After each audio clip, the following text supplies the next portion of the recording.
and then she leaves. Story of my life. And then she laughs as she leaves. Another story of my life.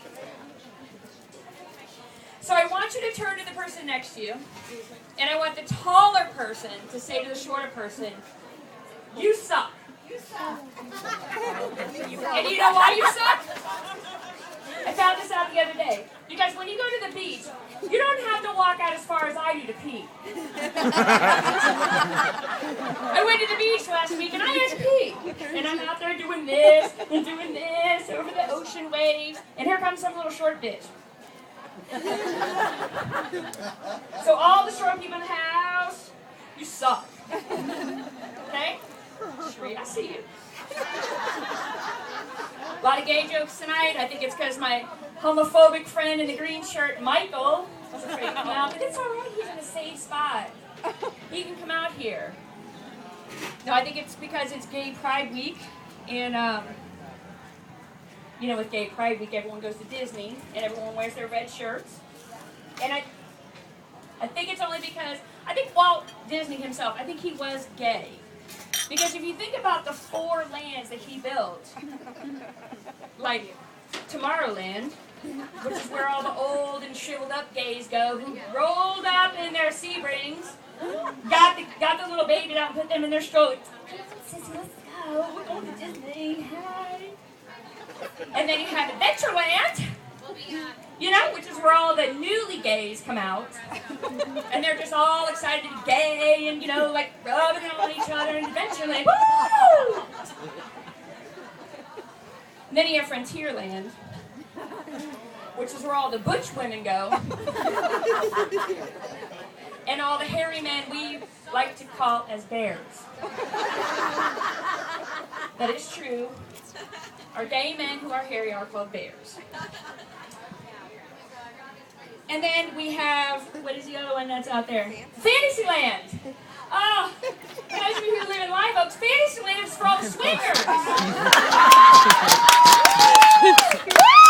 That's where everyone gets it going. I'm from Live Oak, I go to Disney. Got my red shirt on with my address on the back. In case you need it, or my pool keys hanging right here. Just come get it. All the swingers are out there.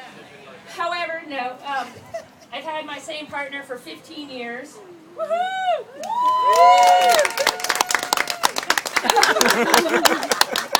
She gets to claim all the house, all the children, so she gets all the money every year, so I don't know why y'all are fucking clapping. We have 2 boys, 3 dogs, 2 cats, and 2 frogs. She had the children because you can't mess this up. You can't be messing this up, you know what I'm saying?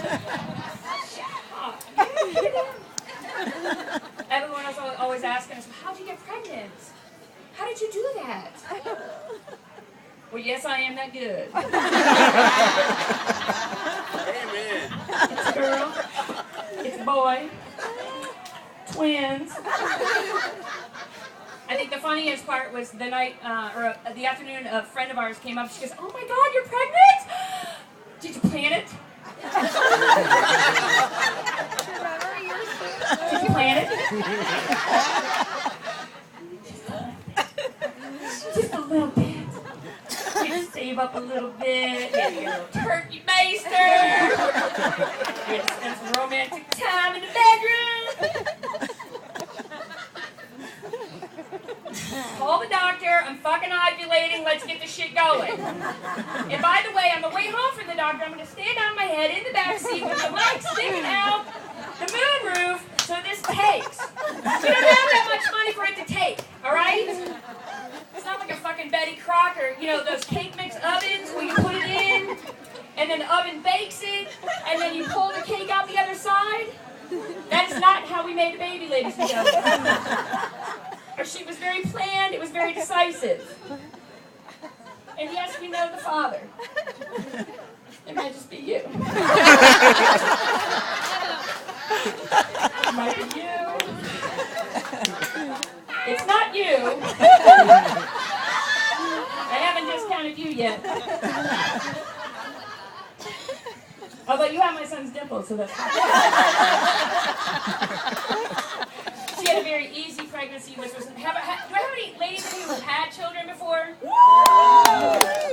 God bless you, because I have seen labor at its worst. Here's what they failed to tell you.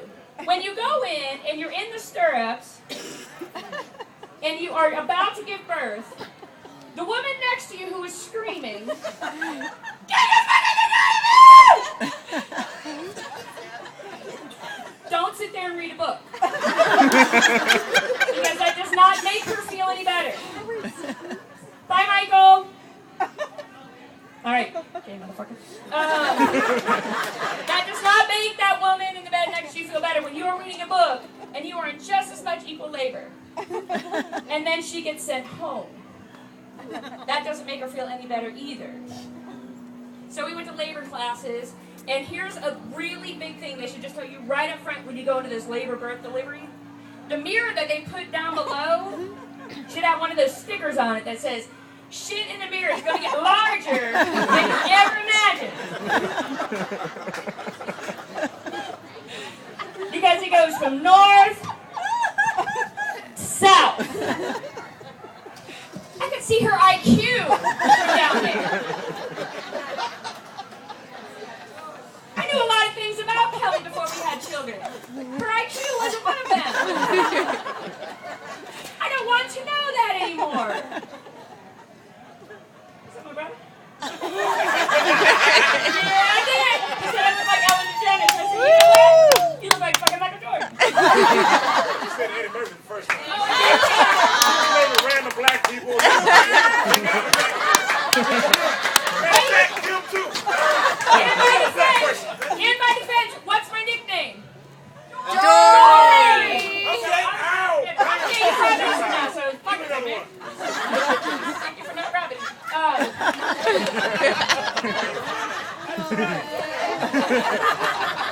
Jacking me when I wasn't looking. Hey, grab the white yards. There ain't nothing in it. So no, her thing was like, bam! What? You don't want to see that when eventually you're going to want to go down there later and have some takeout sushi.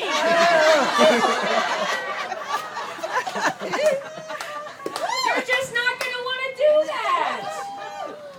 You know? You don't want to go from this to this. Keep it this. The tyke, get some lemons in there. I got all nervous because then they brought out the epidural needle, which was even bigger than I had ever imagined. And she can't see it. She's all curled up in a ball, and I'm trying to be all, you know, nice and petting her and stuff. They brought the needle. I was like, oh! You sure you want this? I love you, but let's fucking poke your back with a goddamn spear! She didn't want it, but we made her get it, because she gets a little crazy when she gets a little, you know, pain inside of her. So every time she would have a contraction, we'd have to hold her still, and then they would go and stick her, and I'd be like, oh! And she's like, what? Stop telling me how big the damn needle is! I don't want to know! I can't help it. They're jabbing you with an 8-inch needle into your spine to paralyze you. I'm going to have a small reaction because I love you. That got me through the first 5 minutes. And then all of a sudden she said, you have to go get the nurse because I have to poop. So I went down the hall. She's got to poop, you got to go in there. She got nothing to do, she can't for her legs, she can't get up, she can't go poop.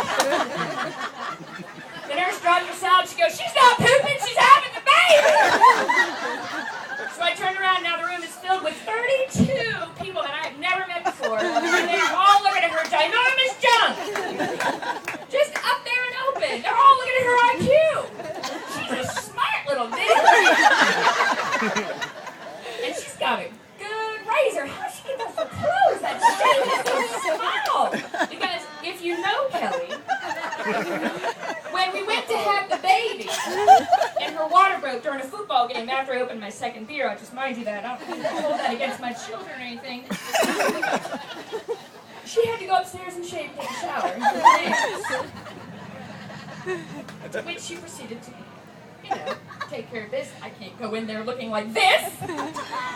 Meaning, after now I know her, she meant this. She didn't care about this. It was this she wanted to take care of first. Yes, absolutely. We gotta take care of that stuff right now. So, no, it didn't go well. And then I just kind of lost my shit after that when the baby started coming out. And I see the baby's head and it's all covered in this weird kind of, placenta, love, birthing, Jesus kind of stuff. We're supposed to count together. Can't count to begin with. I can't count under pressure. So we just started chanting. Come on, baby, come on. Come on, let's go, let's do it. Come on. And then it really just kind of transformed into a baseball check. Come on. Come on, let's go, let's get it down here, get it down here. Get it in here now. Let's go, come on. Get it down, yeah, let's go.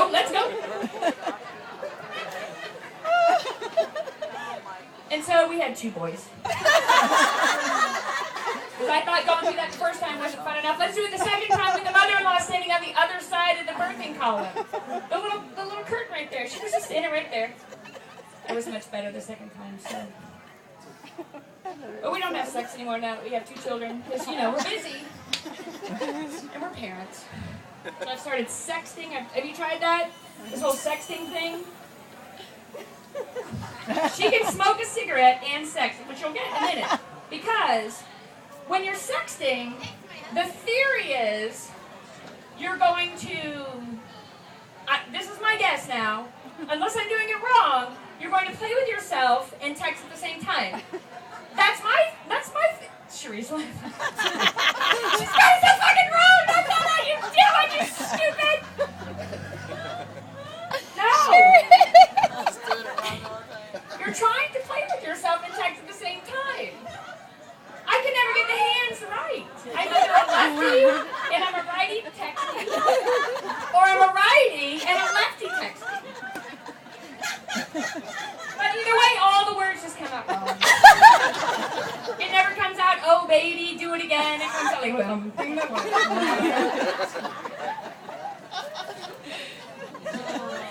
But back to Disney, one more thing. Speaking of sex, what if, and think about this, what if Walt Disney World had sold sex toys during Gay Pride Week? Would this be fantastic? You have your pixie dust for the gays, for the druggy gays. You know what I'm talking about. Those light up wand things with the whippy things? Wouldn't that make a great vibrator for women? Well, painful, but... And then those Mickey Mouse heads that sit on the top of your antennas. Sweet, fabulous anal beads, don't they? That would be awesome. Those are just my suggestions for the next Disney Gay Day. So take those to Walt if you feel, obliged. I'm not going to charge you for any of those. But I take cash and phone numbers and checks and credit cards in my cup. So I thank you guys for coming out tonight.